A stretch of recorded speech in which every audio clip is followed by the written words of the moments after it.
So you talked about forgiveness, and I'm sitting, I'm thinking about it. Like, for instance, when you ask, what if when we ask for forgiveness, Christ said, "I'm not forgiving you because you have done many wrongs, and I don't think you deserve to be forgiven." How would you feel?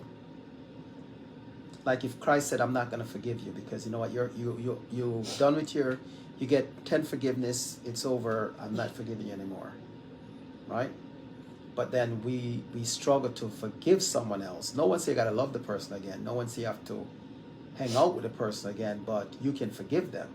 So forgiveness means if the person in a dire need of something, you should still be able to can say here, even though it's hard. And I think forgiveness is hard because of the pain that you experience. Yeah, but Christ. Yeah, but in the Christ. situation. Yeah, I understand that. But Christ dealt with the pain, Mm-hmm. right, in his situation, Right. and he's still there to forgive us, even though we are not living. Even though some of us are not living for him, he's still there to forgive us. Look at what he have gone through, and we don't. A lot of people don't believe in the cross. A lot of people don't believe that he was nailed to the cross and died on the cross for us. So if we did truly believe that someone did that for us, we would look at things differently and really love one another more and understand how to forgive. Well, it's a matter of kind of really learning what God's mercy and grace really is. Then you can really appreciate, then you can really understand like why you should forgive, how God is able to forgive us, and how we should be as merciful and compassionate and loving as him. And like Rob said, you don't have to necessarily allow the person back into your fold, but it's really important for you to create healthy boundaries with that individual, so they don't hurt you again. But it's still for you to still be cordial and courteous as Christ has asked us to be in your life. It's true. And so, for instance, the thought of it, the thought of knowing that we can be a better person, we can love one another, but that's one of Christ's main commandment is love. Mm-hmm. So we have to come to that place where it should be easy. Well, you know what I'm gonna say? I'm gonna say that it's not always easy because sometimes we do not love ourselves. But that's again, if I don't love myself, that's of the devil, one. And the reason why I would say that, because how can you love Christ if you don't love yourself and you can't see Christ but you can see yourself? Well, you have to love Christ first. So if I can see myself in a mirror, right, or I can look down on myself and I don't love me, but then Christ that I can't physically see, right, but I could say, oh, I love God. So sometimes we're saying it because it's what's the right thing to do and it sounds good. But if you can't love, yeah, it's the right thing to do and it sounds good. But oh, you can say you love me when you can't see Christ, but you can see yourself. So that's where the enemy traps us through our thoughts, traps us through our mind, and wherever he can get you at, he's gonna get us. Wherever. But I think it's loving Christ that allows you to love yourself, which allows you to love others, Mm-hmm. right? And so if you can't love others, it's because you're not loving yourself, and it's because you are not loving Christ as you should. Maybe out of obligation, many Christians do say, they love Christ, they're for Christ, etc. But when we're struggling to love ourselves or to appreciate ourselves or to be harsh with ourselves, judgmental, even to ourselves and to others, it really reflects your relationship with Christ. That's the truth. And it does not allow you to truly have that intimacy with Christ that you should have and desire. Okay. So, for instance, right, if I said, all right, if I said I'm feeling sick, right? Mm-hmm. So what I need to do is find out the root cause of why I'm feeling sick, right? Right. Because I can't treat the illness if I don't know the root cause of what happened, right? So if I am in a place where I feel like I can't trust you, right? Why can I trust you? So I'm going to go back to the root cause of why I can't trust you. So I go to the root cause, and that's how I can correct the problem. Now I'm going to go back and say, okay, the root cause of why I can't trust you is because of a relationship I had before. Now I have to go figure out how to solve that problem and understand to let go and forgive and move on so I can trust you. The reason why I'm bringing that to go somewhere, I'm going somewhere with it. So if I can't love myself, I am going to take it back to the reason why I can't love myself. So let me use myself for example. Growing up, I heard name calling. I heard red malata, right? Now, if some of you guys don't know what red malata means, it's like a light-skinned person, right? So because I was so light, I was actually lighter than this. So I heard red malata, dundus, I heard Big Ed. I heard just so many different name calling. So that stuck within you and you start believing it.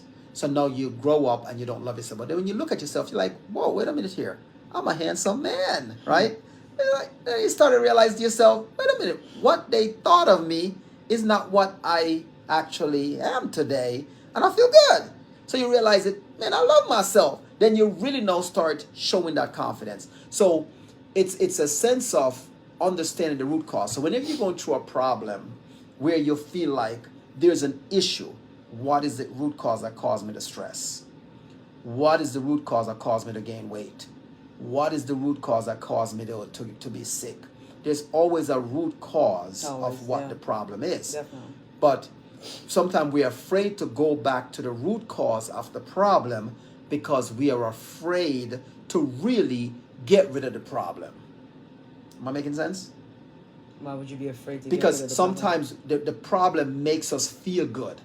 By having the problem within us, it makes us feel good. It's a safety net. It's kind of like your comfort. Yeah, it's a comfort zone. So instead of I say, okay, I am going to find out the root cause and I'm going to snug it, right? Like for instance, I'm sitting here drinking, we were sitting here drinking a ginger, turmeric, and orange with cayenne pepper drink, right? And turmeric, ginger, turmeric, cayenne pepper, and orange, right? So now I understand if you have inflammation in your body, what is the root cause of the inflammation? This type of drink help to eliminate or minimize inflammation. So I got to figure out what caused the inflammation. Is it the donuts that I was eating? Is it the cakes that I was eating? Is it the sodas that I'm drinking? Is it, donuts. I mean, I don't drink sodas, but I don't eat donuts, Donuts, but I'm using an example, Oh. right? So Oh, yeah. is it those things The that cake. cause the inflammation The pie. in my body, right?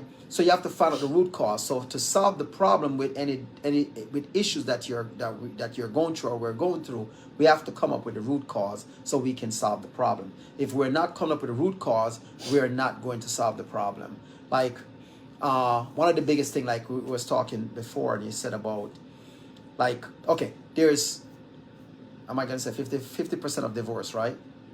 Because of people thought process, negative thinking. They think that self, I'm not getting what I'm not getting. Oh, I'm not getting this. I'm not getting. They're not. It's not what I should be given, right? Think about this for a second. If you come to a place where you said, I'm not giving what I should be giving, but you're worried about what I'm not getting. I'm not getting this. My needs are not being met. My finance is not being met. It's me, me, me, me, me, me, me. So again, it's because of self why we have so many percentage of divorce. Would you say that? Mm-hmm. Right? Self. Because it's worried about, it's what me. So if we, like the scripture said, we should die to self, right? So once you die to self and become a giver, you will be a receiver, right? Give and you will receive. People, something that people say, oh, the universe will bless me. No, the universe won't give you anything.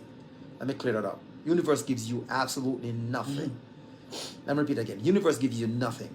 God created. We create. It's when you say, oh yeah, the universe give. No. Just God gave it to you. He bless you. He give you what you ask for him, and he blesses you.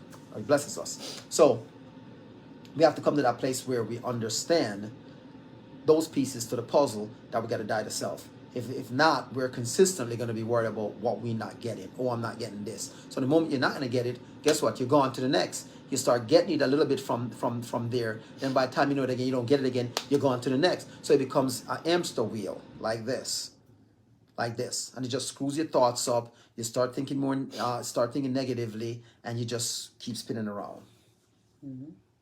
So, one of the things we want to really leave everyone with is you have the power to control your emotions. How do you do that? You have to control your willpower. You have to control your mind. And we might think that our minds does control our action. Well, we can also choose to have more positive thoughts, more positive thinking. So we actually can start with a mindset of gratitude. That will start to shift your mind from negativity to positivity. And you also have to, one of the things I would advise you to do is to know your triggers. Like, know when something upsets you or is about to upset you, and just change your thought process, change your thinking, change your activity to something more uplifting, so that you do not focus on that negativity, so that it does not put you into a bad mood. Sometimes you'll see people walking around with bad moods or say I'm in a bad mood, etc. But to tell you the truth, bad mood it starts from your thought process. And so once you change your thoughts, you change your mood. Once you change your mood, you change your actions. And once you change your actions, you change your destiny. And once you change your destiny, you change your restiny. Yeah, okay. Yeah. So here we go, right? It's funny you said that, right? The other day I was having a conversation, and it was about emotions, right? Being emotional beings, right? And I was like, there's always going to be some form of emotions. I mean, and I'm speaking for me. Okay, let me use me for example. I find ways to work out, running, gives me peace, helps me with my emotions, help me with my thought process, right?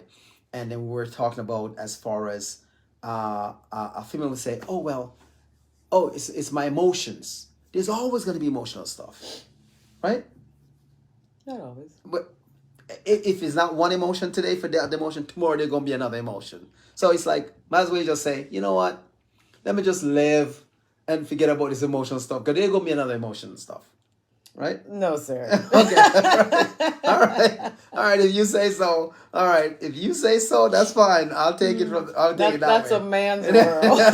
A woman's world is a little different. I would take it that way, because if it's not one emotions today, there'll be another emotions tomorrow. Then there'll be another emotion. So you know what? Might as well just enjoy life and say, let me just enjoy life, because there's going to be another emotion. Well, right? That's why we are working on our emotions today. We're learning to shift from negativity to positivity.